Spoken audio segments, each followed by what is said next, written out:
Whose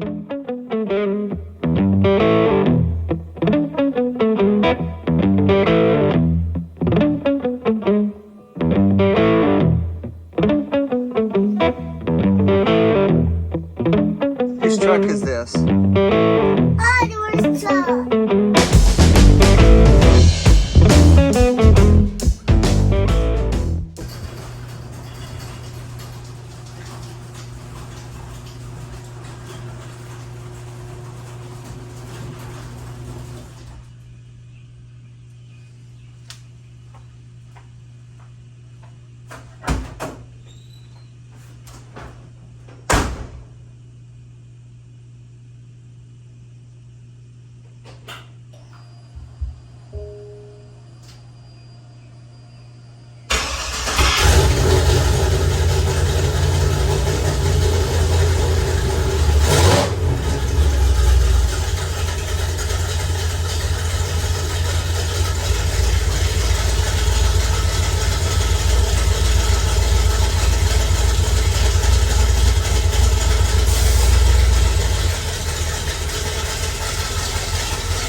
So I have my accountability list right here for Francis. As you see, there's a ton of stuff we want to do to this truck. Just to run through it real quick, VeloWorks Slam Kit, Air Slam It, 2,600 bags on the front, CPP 2.5-inch drop spindles, disc brakes, master cylinder brake lines, remove the inner fenders in the hood, do the switch suspension hood hinges, transport wheels and cap clips, still need to decide what color. Remove the bed and the bedwood, remove the rear end, the drive shaft and trailing arms, clean the frame, install the notch. Something I don't have on here is the sweet patina frame paint that I'm going to do as well. Tinworks fabrication trailing arms, Air Slam It 2,500 bags and the shocks on the back, Panhard bar or Watts link, haven't decided that yet. VeloWorks do-it-yourself rear slam kit, airlines, the Airlift 3P, put the bed back on, then do the air management, do the raised bed floor, and then we will get to those GMSS inner fenders and firewall.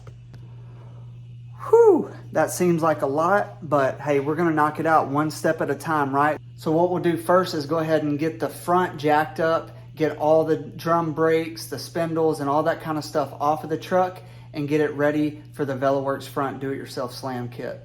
Couple things before we get started. One of the things I wanted to say is thank you so much for all those that support Simple C10.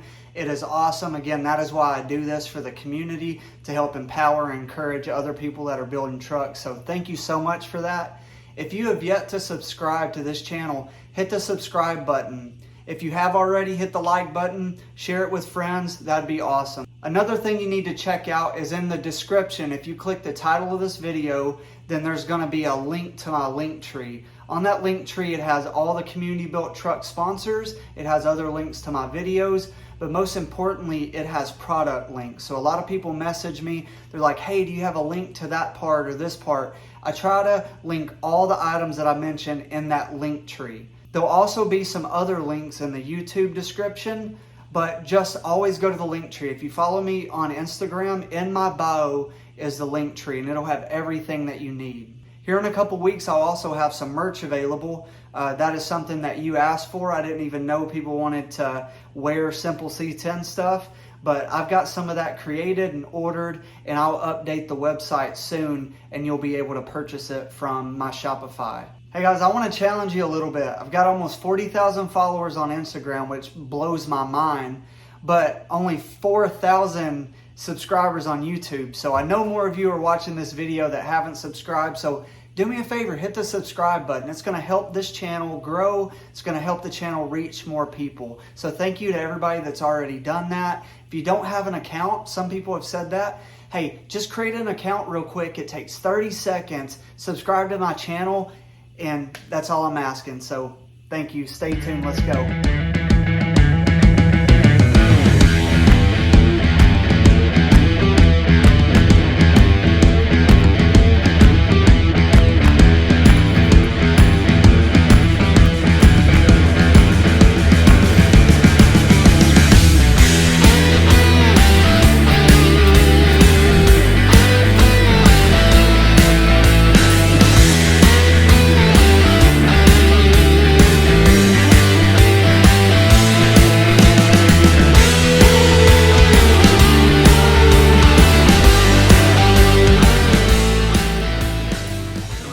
Started on this front everything removal process. So you can see everything is super rusty, but it's not too bad. I've seen worse. It looks like it's some time this frame has been ground down. Even though there's a lot of surface rust, there's not a ton of like mud and caked up stuff, so that's good. It's not going to be a huge mess. And also I see some of the bolts and the nuts are new, so yay for that. That's going to save us a little bit of time, but I'm going to go ahead and spray down just a little bit on all these screws and stuff. Spray it down all, and then we'll wipe up the excess before we start unbolting everything. So here's the plan with this. We got everything lubricated. I'm going to go ahead and take this shock off, top and bottom. We'll come around and get this tie rod in on this side. We'll pop that off. That'll allow us to twist this around. Once we can twist this around, then we're going to go ahead and try to get the cotter pins out of the top and the bottom, and kind of break that nut loose on the top and bottom of the drum brakes right there. Go ahead and loosen up the brake line from this, get that out of the way. We've got new brake lines to install onto this. And then we'll take the jack, we'll jack up under this spring pocket to put a little resistance on it. Then we'll unscrew these nuts a little bit further, and we'll let the jack down to use the pressure of the spring to pop these upper and lower ball joints out of place.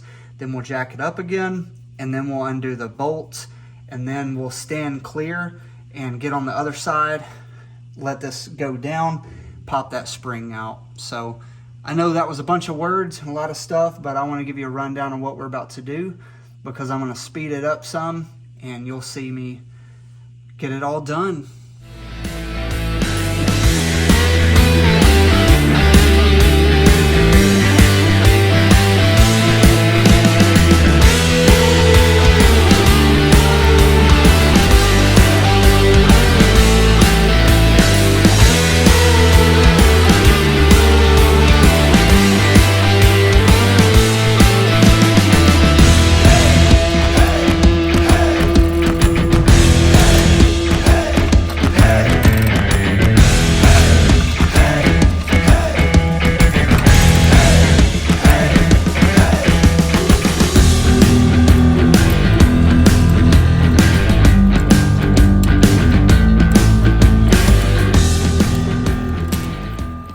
right, I slowed it down for the important part. Now that we have everything out and this is loose, we are going to loosen up both of these nuts. We're not going to remove them all the way.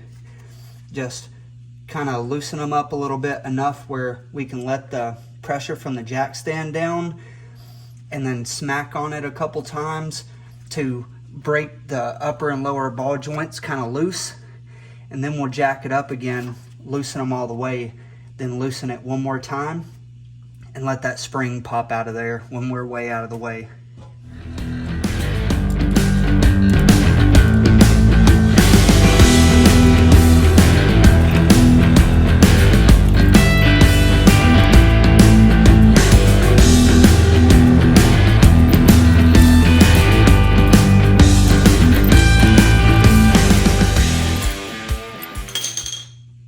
All right, I've got the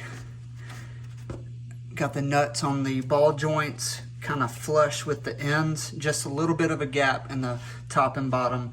And now we're gonna let the pressure off the jack and still leave it a little bit under the arm, and then hit it with a sledgehammer to get that gap. You'll hear it pop. Once that's good, we'll jack it back up, we'll loosen it up, and do the same thing again to get the spring out of there.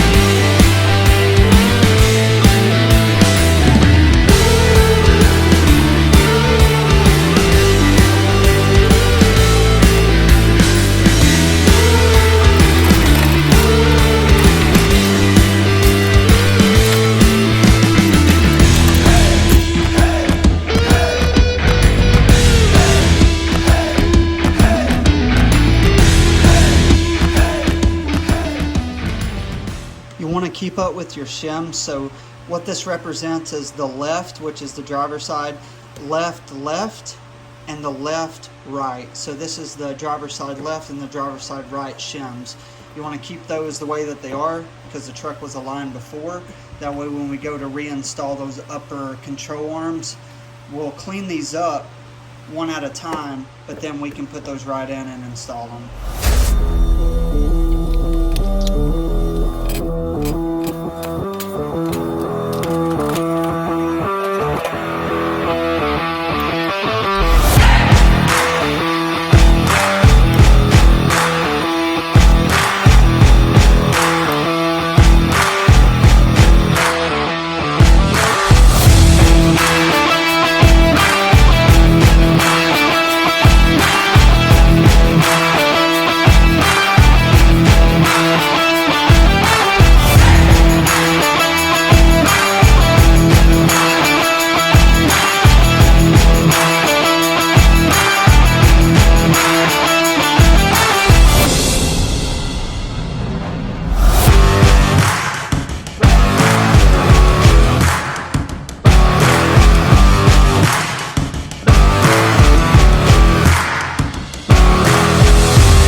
So I'm getting ready to remove the upper ball joints on this. So what you're gonna need to do is grind out these rivets right here. Just grind off the top of them and then pop it out. You can drill them off. I like to take an angle grinder and just grind these off and then hammer them from the bottom. Pry this off, kind of get them off. For the ones on the lower control arms, we're gonna need a press. So we're gonna go to the parts store and you can rent a ball joint press and return it, and it doesn't cost you anything. So I'm gonna get my grinder out, grind these out and get rid of those, and then I'll start to clean up all this.